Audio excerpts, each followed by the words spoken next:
Well, welcome back to Curiosity, Not Judgment. My name is Birga. And I'm Gary.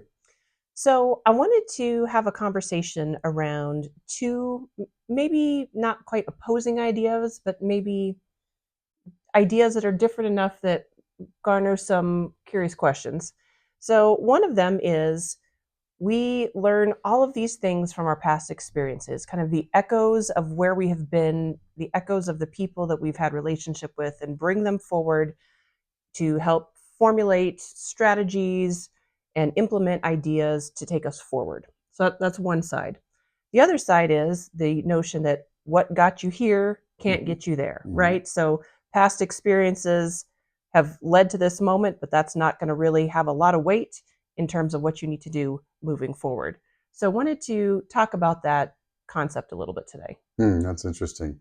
I love that that was a book. What got you here won't get you there, and it's a great concept. And especially, I always think, I sometimes think that we believe we're in much different times, but the human condition really hasn't changed. Mm, And we've all read those little quotes about how, the kids today don't listen to their parents and they've got long hair. And it wasn't written today; it was written in right, 1454 or right. something. However, I do think that you can hold an idea and a way of doing things longer in the dark ages, in the 1400s, than you can today. I think today, the amount of the rapid change Mm, of the rapid pace of change absolutely says that those things are true. And then you've got the old saying of those who don't understand history are bound to repeat it. mm-hmm. Now, that's meant to be for the bad things. Sure. And I like the way that they say understand history, not just know history, Mm-hmm. but understand what was going on at the time, what was the context, what in the human condition caused us as a society to do X. Mm-hmm. And I think all of that is really cool stuff to be curious about. Yeah. There's a place in New Mexico, and I don't know what the official name of it is. It just kind of came into my brain right now. I visited it once, but it's red rock, literally, that type of geographic formation that's just that beautiful, rich clay color. But it's this cavernous space where you can go and you can, shout up against the wall and echoes back your voice somewhere on the approach to the Jemez Mountains. But I remember stopping there and, walking up the little trail and standing in this space and yelling whatever it is and, just hearing the echo over and over and over. But when you think about what an echo is, it is your own voice coming back at you, but with delay and with distortion. Mm-hmm. And so if I'm thinking about the echoes of my past experiences and past relationships, there is inevitably a little bit of distortion because Mm-hmm. we don't remember things accurately Mm. and we maybe overemphasize seasons of our life that were positive, or we think very negatively based on life circumstances, wherever our brain happens to go with those things. And so an echo is not altogether an accurate reflection of what you've learned or what you've been exposed to in your past. Yeah, we don't see the world as it is. We see the world as we are, is one of the other famous Mm, quotes. And I think that holds for memories. mm, And, I've got three younger sisters. I am blessed to have three younger sisters. Didn't feel that way growing up. But my oldest younger sister and I, we talk quite a bit. And she's an author, and she's a really good person to bounce ideas off of. mm, We're not similar in a lot of our worldviews or things that we talk about. But she's great to talk to mm, because we talk about things with a lot of respect, obviously. mm-hmm. But one thing that we always get in discussions about, sometimes heated, is what happened at a certain time on a family trip, or Mm, what happened. It happens so frequently that it's almost like a joke now. And so we usually end up saying, well, I guess we both remember it the way we mm-hmm. like to remember it. Sure. But whenever we're around our dad, for sure, because every once in a while we get together with our dad. My dad's 90 years old, and we talk about these things, and inevitably we remember them sometimes vastly Oh different. yeah. And we used to think that maybe one person or the other was wrong, and now we've with lots of experience of this, realize no, it's just that's the way I choose to remember it, Mm-hmm. right? Yeah. And how many of those filters do I understand and how many do I know? And it would be really interesting to me tell a story, my sister tell a story, and then be able to have some cosmic film screen come Yeah. down Yeah. What actually and happened? see what actually Yeah. happened.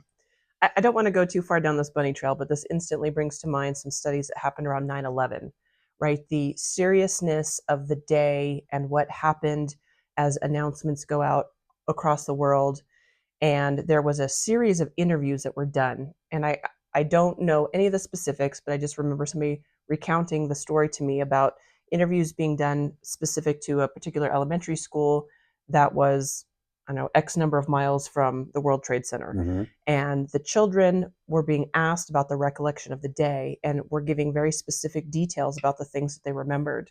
But as they went back and analyzed, many of those things could not have been true, Mm. right? I was looking out a particular window and saw Yes. smoke, and it was Yes. not the right Right. direction, Direction. or, Mm-hmm.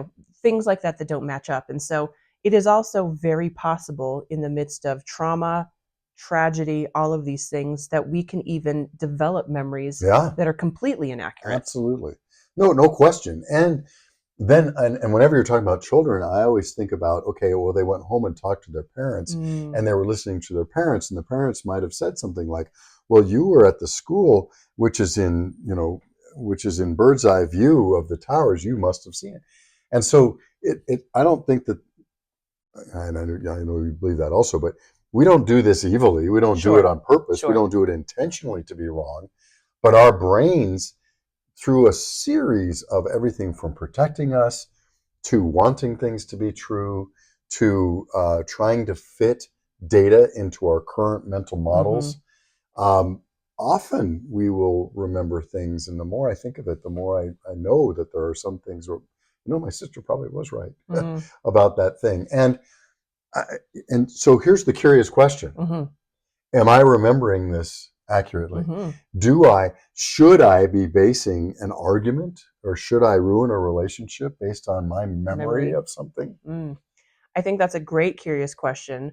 Or even if you're trying to, build something, whether it's a art project, a musical endeavor, a masterpiece, a engineering feat, and you're trying to remember things from your past in order to make it work, can we count on those memories? Yeah. Well, after this conversation, I'd say no. Well, that problem solved. But I think it's, yeah. So look, we only have our experiences. And I often start out statements like, well, I can only talk from my own personal Sure. experience. But even that is, am I really talking from my experience? I guess I'm talking about my experience. I guess I should, to be more accurate, I'm talking about my lenses of my experience, Sure. my recollections of my experience, which may or may not be 100% accurate, which in and of itself is not necessarily a bad thing, unless I'm using that in testimony against Mm, someone or in a bad way against something else. If I'm using something to build up a situation or to try to move something forward or to create a vision, that's fine, as long as it doesn't depend on the accuracy of it. It only depends on this experience and this um, thought pattern, I guess.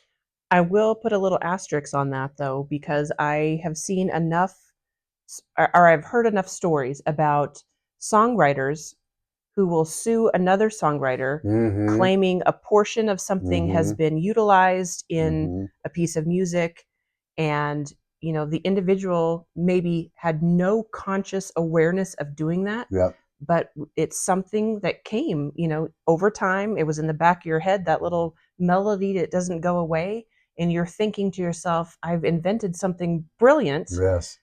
but maybe it was borrowed from somebody else and you don't remember. And it's not just songwriting. I'm writing a series on LinkedIn right now of posts. And, a lot of what I'm writing about is things that I've heard Mm-hmm. at conferences, sharing the stage with people, and or in conversations afterwards. Mm-hmm. And I really do try to attribute, because Sure. in this day and age, well, I guess I believe that attributing thoughts in the middle of trying to make a point to other people is other people saying it, not just me saying it. Hmm. So I'm motivated to try to attribute those thoughts to other people.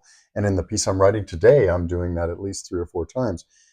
However, I am sure positive that, gosh, 60, 70, 80% of the things that I'm writing down are a series of things that I have heard and assimilated. They may not be the complete sentence or Hmm. the complete paragraph or the complete thought, even, but it's things that have led me to believe that. Hmm. And I've been the other way too, where I've been in a situation and somebody will go off and do something. I say, wait, that was my idea. Hmm. No, it wasn't.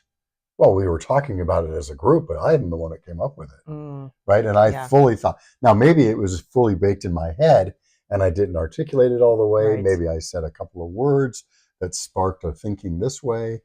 But yeah, no, I'm sure that happens all the time. Well, so let's address that curious element right now because I think that is a friction point for relationship, especially in the working world. You believe you've put forward an idea that you've come up with in your mind. Somebody else is saying, no, that should be attributed to me, and there's conflict. So, how do we use curiosity to help navigate that situation? Yeah, that's a good one, especially if the person calls you out on it, Mm. and says, hey, wait a minute, that was my idea. Um, I think what we have to do internally, at least, is to at least say, I wonder if a part of the conversation that we were having, or that we were in a group having, or that he had with someone else who told me, I wonder if part of this Mm. thinking or this idea did come from this person. Mm-hmm. Um, A. B. Does it matter to me if this person wants some credit for it? Maybe it does. Maybe he and this, or she and I, are fighting for the same position. Mm-hmm. And it means a lot to me and my family to have this promotion and this Yeah, or published thing. work or whatever. Yeah. Now, I will tell you, in my experience, people who are trying to claim credit for things usually come off sounding like they're desperate and or not. But on the same time, sometimes it's credible. Mm-hmm. So who knows, right? That's a really interesting one. I think I know that the older I get, the less credit I want, and the more I just am looking for Mm. certain, and I'm not even exact things, but streams of things to happen. So directionally, I'm looking for something, not necessarily prescription, not exactly the way I want it to happen, but directionally, I'd like to move a group or an idea this way. And the more the merrier. Mm. But I can remember times, especially in my early Intel days, when it was, kill them with data, make them cry. And Mm. if that my idea was my idea and you better not take it. That's interesting. How do you deal with that in the workplace? What would you do? Well, I'm not going to answer that just yet because I feel like there's more to think through. And, I feel like we bring up AI every single episode, but it's become so Mm-hmm. prevalent. Mm-hmm. AI is skimming the resources of others. It is. So if AI is skimming others' knowledge or others' publications, others' research projects, whatever, and bringing forward information to you, and you are utilizing that content to publish your own material or to bring forth your own notion, it is very possible that somebody that you have never even heard of could say, hey, that's mine. That's proprietary information, or that's, I have thought, what do they call it? Thought ownership on that, Mm-hmm. whatever that term is. I think this is going to become a more and more prevalent situation. Yeah. So, and there's trademark copyright, I Sure. think was the word you were looking for. That's interesting because, well, and sometimes AI will tell on itself, Intellectual right? property. That's what I was going Intellectual for. property. Sorry. That's it. That's it. And there's a whole spectrum of intellectual property from ideas all the way to patents, right? Mm. That are the U.S. Patent Office says, yes, that's your unique idea, um, which is also interesting because how does it know? But that's a whole nother The government story. knows, Gary. Um, but yeah, you're right. I mean, I still use AI for grammar check and things like that. I do generate my own. I mean, the post I'm writing today is about my dad, Mm. and him Hopefully getting AI doesn't know electricity. too much. And AI doesn't know anything about that. And then I end up talking about how, we need a new REA called the Resilient Energy Act versus the Rural Energy Act. Anyway, um, AI sometimes tells on itself now that you mention that, because I wrote it and then I put it through just for edits Mm-hmm. and to say, hey, make sure that a power engineer can't shoot holes in this, Mm-hmm. because make sure that what I'm saying is true. It came back and said, this is a truly original idea. It's like, well, how do you know? Yeah. So to your point, Mm-hmm. it is scraping other things and putting things in there. So I do have to, and so to that point, I guess I always say make suggestions. I don't say edit. Yeah. I say make suggestions, and then it gives me a list of things how I could tighten up this paragraph, how I could Yeah. do this, how I could say this better.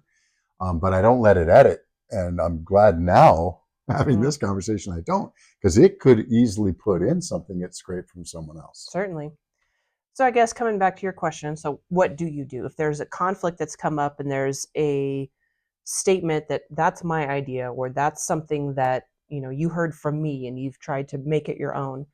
I think to really pause and to ask the question, do I have an accurate memory about where this idea was generated from, and truly spend some time thinking on that, because as we've talked about at length now, we can't necessarily trust our own memories. And is there a possibility that that person could be right even if the mistake was very innocent? If they're right, then what? Right? How do we move forward, and can we move forward together? Is there opportunity to say, to the best of my recollection, this was original content that I produced. However, I have to concede that maybe I overheard something or I was exposed to something that you had produced that influenced me. Could we work on this together? Right? I don't know if that's an option. And I hope it is. I Yeah. hope in general it is. I hope two people will say, well, let's collaborate on that then. Mm-hmm. And that's the right answer. And wouldn't that be a great answer Sure. if we all said that more often than no, that was my idea. Right. And remember, we just described how we're talking about our own thoughts, which is a good place to start, and how they have a lens on them, so do theirs. Sure. So, of course, the intersection of those two is going to be a different reality Yeah. altogether. And so they may think that they had that idea, or maybe they did over a cup of coffee, but never said it out loud. Mm-hmm. I often do that where I'm thinking, oh, I had that idea a long time ago, Yeah. but then it's like, well, but I never said anything about it to anybody, right? Mm-hmm. So yes, the collaboration would be a great thing. And could we um, help ourselves, encourage ourselves to be more collaborative and to work with others, unless there's some major monetary value or we think the person's intentionally Mm. stealing our ideas. I mean, we don't live to be doormats. Sure. On the other hand, there's a possibility, as we've just established. My wife Andrea, she's very humble, and she will say things like, if I'm not wrong, and then she'll say, right? And so she never comes out, or she rarely comes out and says, this. She usually prefaces it with things like that. Well, when English is her second language, Mm-hmm. she's from Brazil, and so she would say things. Early on in our relationship, I would ask her about something. She'd go, I'm pretty sure. And the way we use pretty sure is, well, I'm pretty sure. Mm-hmm. The way she was using it was, I'm 100% sure. Mm. And so even that, so think about it. Miscommunication. Yeah. If two people who live together are miscommunicating like that, imagine two coworkers Yeah. who hardly, don't see each other that much. And so sometimes with the best of intentions, these things will arise. Mm. And I think, boy, I can't think of a better reason to be curious rather than judgmental, Yeah. especially if, as we often say, we want to preserve the relationships. Yeah. And isn't that the most important thing? Absolutely. So touching real briefly then on that concept of what got you here can't get you there, and to your AI response of that's a truly original idea. Can we How even do you believe know? that? Are there any Right, original ideas right, left to carry exactly. us forward? Or is there constantly going to be this echo of things from the past? Well, thank goodness we should be standing on the shoulders of our predecessors. especially with good ideas and Mm. good trends and things that help the most people, Hmm. for sure. But no, you're exactly right. And you ask a very fundamental question: are there any truly original ideas, or are they all an amalgamation Mm. of things that have been uttered or even not uttered in the past, and it's a collective thinking? Aren't hmm, I had a relationship with Stephen Covey for a while because he was the guy who wrote Seven Habits of Highly Effective People and Principle Centered Leadership, and I was up at Sundance learning how to be certified to teach it. And whenever he would talk to us and address us, and we would have conversations with him, I'll never forget that one time he said, there are no new principles. There's just various different ways to articulate those principles. Mm. I happen to have stumbled on some that make sense to people as a framework, and it has really served me well in publishing this book and getting across a lot of ideas that I think are important to the world. And I really appreciated that, Hmm. because what he's saying is, to your point, there aren't truly new ideas. They're all based on a basic set of principles and, dare I say, truths that are out there that are just being built upon. So Mm. there's a foundation of ideas or principles. I think maybe most people would agree. And then we're kind of putting our own experiences and building on that and creating new frameworks Mm. that almost have to be built because the environment is changing Yeah. around us. Yeah. Yeah. And then we will see some of those frameworks collapse under Yeah. weight and new ones have to come up again. And to your point, maybe the foundation continues to stay the same, but it's the adaptation that is built time and time again, and our interpretation of what is needed in order to shelter us from the elements or to help us live better, fuller lives. Those packages are going to look very different, and some will stand the test of time, and others absolutely will not. So I think the other way to be curious about this then is always questioning the current framework. Mm. Has the environment changed and we need a new framework? Did we build this framework in quiet desperation to try to make sense out of a new context and a new world that we're not fully understanding? Mm. And we built it wrong. We built it improperly, and we need to reassess. Yeah. I think those kinds of curious questions, always being asked about our current frameworks and mental models, is key. Yeah. Well, once again, we have solved nothing but left you with lots of questions to consider. But I think that really is the point of this whole series, It's true. is to have conversations around things that we're facing in our world, in our relationships, in our workplaces, and to equip you with some good questions to ask and hopefully help be really instrumental in preserving relationship along the way. Mm-hmm. So we'll wrap it up for now and wish you all a fine week, and we'll do it again next time. Build some good frameworks. Indeed.